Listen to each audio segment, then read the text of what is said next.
आज उपोषणाचा 4था दिवस आहे. जी माहिती मिळते ती आज सरकार पातळीवर एक दोघे जण येऊन तुम्हाला भेटणार आहेत असं कळलं. प्रत्यक्षात काही या 2-3 दिवसांमध्ये आतापर्यंत काही संवाद झालाय का प्रशासन किंवा सरकारी पातळीवर? नाही झाला, कोणाशी संपर्क नाही झाला.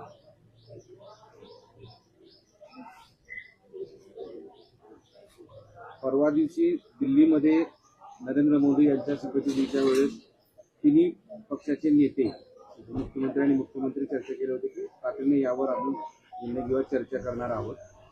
त्याची काही फारशी काल चर्चा झाली दिसत नाही, कारण राष्ट्रवादी काँग्रेसचे वर्धापन दिन होता, त्यावर काही दिल्लीत होते, काही पक्षाच्या नेत्यांचे बैठका होत्या, त्यावर चर्चा झाली नाही असं दिसतं आहे. तर तुमचं काय म्हणणं? आता इकडे आमरण उपोषण कठोर चालू आहे.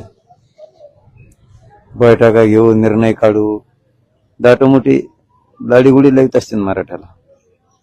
गोड बोलून काटा काढायचं काम करत असते ना. एखाद्या असा अंदाज दिसतोय. मग एकीकडून म्हणायचं आम्ही तातडीने मार्ग काढतो आणि इकडे कठोर आमरण उपोषण सुरू आहे. तातडीने मार्ग काढतो म्हणायचं, 5-5 दिवस होऊ द्यायचे. म्हणजे याला डाव सुद्धा असू शकतो असं वाटतं, शक्यता अशी वाटते, अंदाज आहे. त्यांना जर मराठ्याची माया असती 4-4 दिवस उगूच दिले नसते त्यांनी. छगन भुजबळ असं म्हणाले की जे आरक्षण दिलं आहे ते टिकणार आहे, विनाकारण वाद वाढवू नये. तू नको सांगू म्हणा, आम्हाला कळतं. मागच्या वेळेला दादा तुम्ही ते असंही म्हणाले की मराठा आरक्षणामुळे आम्ही पडलो नाही, आणि तसं समजून पण नका. थोडं थांब ना, कळलं तुला.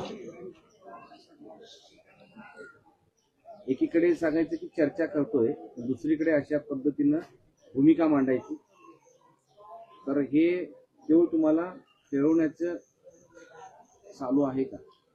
वाटतं तसं. मागच्या वेळेला तुम्ही उपोषण केलं होतं, त्याला सुद्धा 4-5-6 दिवस झाले होते, मात्र सरकारनं कोणतीही दखल घेतली नव्हती. यंदाही या वेळेलाही तसा प्रकार घडू शकतो. दिसतो अंदाज. दाखवते मराठी एकाच का दाखवते त्यांना नंतर.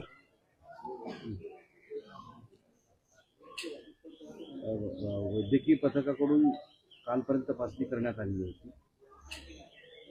आता या क्षणाला तपासणी केल्यानंतर तज्ञ डॉक्टरांचं असं म्हणणं आहे की आता तुमची तब्येत 4थ्या दिवशी ढासळत चालली आहे, त्यामुळे तुम्हाला किमान सलाईन किंवा इतर गोष्टी द्याव्या लागतील.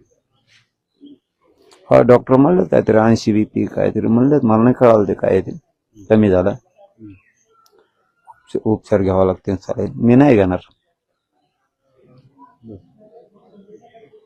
मागच्या सारखी तुमची भूमिका ठामच आहे की उपचार घेणार नाही घेणार. लोकसभेच्या निवडणुका झाल्या, आता मंत्रिपदाची वाटपही झाली, विधानसभेच्या निवडणुकीकडे सर्व पक्ष लागले, कुठेतरी मराठा आरक्षणावर सरकार पुढे गंभीर दिसत नाही का?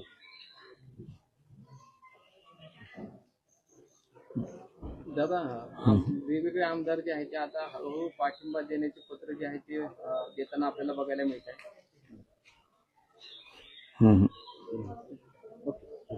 थँक्यू.